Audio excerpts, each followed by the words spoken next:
Will you follow Jesus into Jerusalem?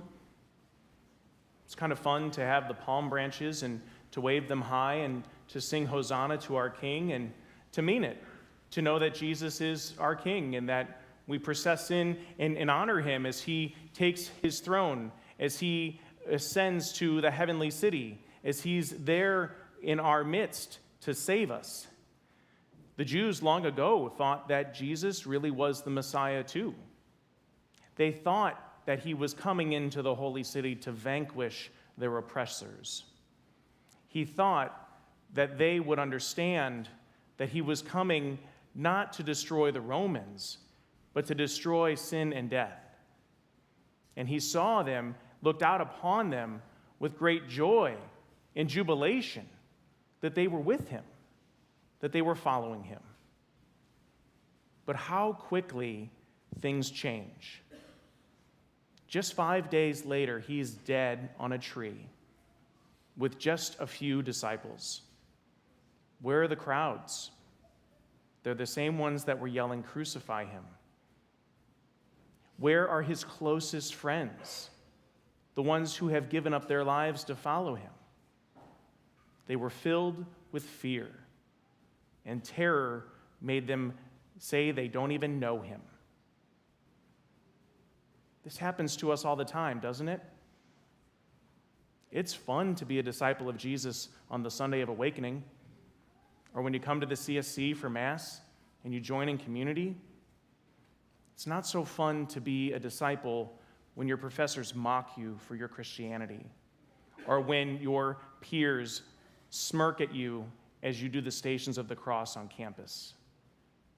It's not so fun when you have to say to your coworkers that what they're doing isn't good, or to say to a relative or a spouse that God wouldn't want you to do that.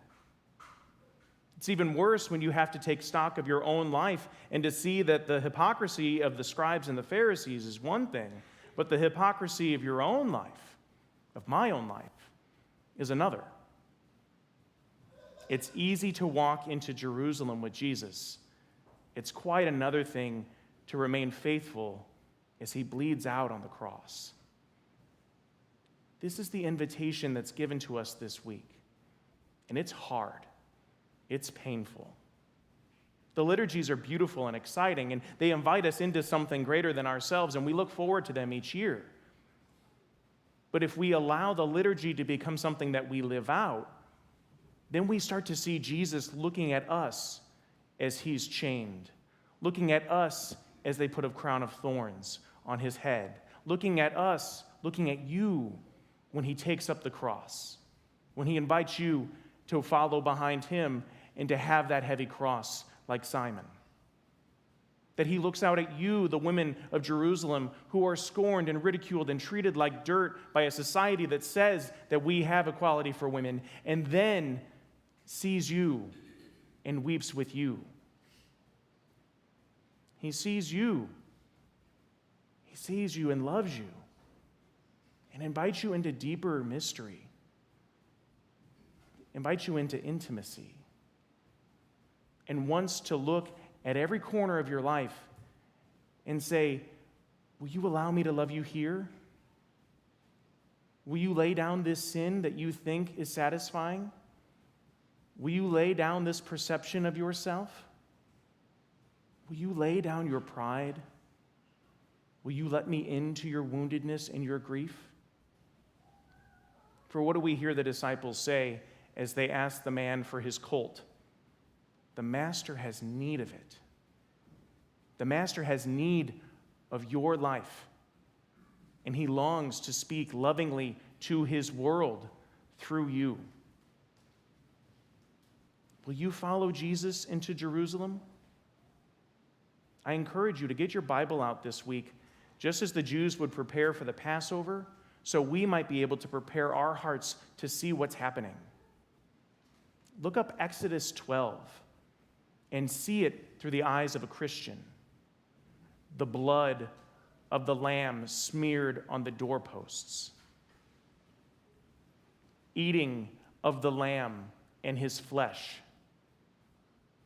Noticing how Jesus fulfills the great celebration and the mystery of Passover when the angel of death crosses over and they are freed from exile because of the offering of the Lord. Enter into Holy Thursday with an expectation of what Jesus wants to do as he washes your feet, as he gives his body and blood to you at this very altar. Notice on Good Friday, as we read the Passion again, a different version, notice what it is to cry out, remembering what it was to live on Sunday in Hosanna. Notice the darkness and the obscurity and the barrenness that will be the sanctuary. But also live with tremendous expectation of what happens on Saturday night. As Jesus' light pierces the darkness of your soul, and is in a very beautiful way going to pour out healing waters of mercy upon some of our brothers and sisters. It's worth going into Jerusalem. And as scared as I am to do it, I invite you to join us too.